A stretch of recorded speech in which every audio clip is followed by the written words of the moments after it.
航空隊がヘリコプターで活動していると紹介しましたが、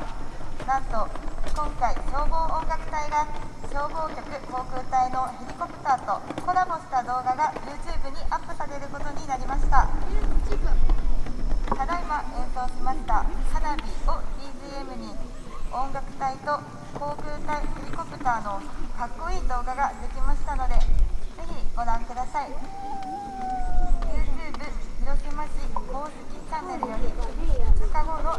24日に公開されます。この動画を見て少しでも多くの方に楽しい気持ちになっていただけたら幸いです。今後も動画配信を検討していますので、